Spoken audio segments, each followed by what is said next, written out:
येथील PM श्री केंद्रीय विद्यालय येथे परीक्षा पे चर्चा अंतर्गत पराक्रम दिवस 23 जानेवारीला भारत है हम या स्फूर्तिदायक देशभक्तीपर मालिकेतील निवडक एपिसोडवर प्रश्नोत्तरी प्रतियोगितेचं आयोजन CRPF मुदखेड येथील सांस्कृतिक भवनामध्ये करण्यात आलं. या प्रतियोगितेमध्ये जिल्ह्यातील विविध शाळेतील विद्यार्थ्यांनी उत्स्फूर्त प्रतिभाग घेतला. या प्रसंगी नेताजी सुभाषचंद्र बोस यांच्या प्रतिमेला आदरांजली वाहण्यात आली.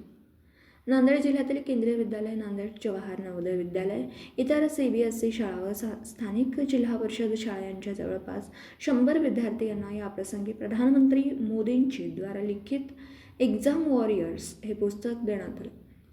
तसेच विजेत्यांना प्रमाणपत्र व बक्षीस वितरित करण्यात आले. PM श्री केंद्रीय विद्यालय मुदखेडचे प्राचार्य श्री अजय चौकीकर यांनी विद्यार्थ्यांना मार्गदर्शन करताना आपले उद्दिष्ट उत्तुंग ठेवण्याचे आवाहन विद्यार्थ्यांना केले. या कार्यक्रमासाठी विद्यालयाचे मुख्याध्यापक पांडुरंग फाजगे, वरिष्ठ शिक्षक शेख खुर्शीद पाशा, जितेंद्र कुमार सिंह, संभाजी वखारे, सचिन बासोडे, लिंकेश म्हस्के, पंकज कुमार, नसीमा बेगम, विपुल गायकवाड, राजेश देशमुख सह इतर सर्व शिक्षक व शिक्षकेतर कर्मचाऱ्यांचा सक्रिय सहभाग लाभला. दिवसभरातील घडामोडींचा आढावा घेण्यासाठी पाहत रहा N24 मराठी न्यूज चॅनल.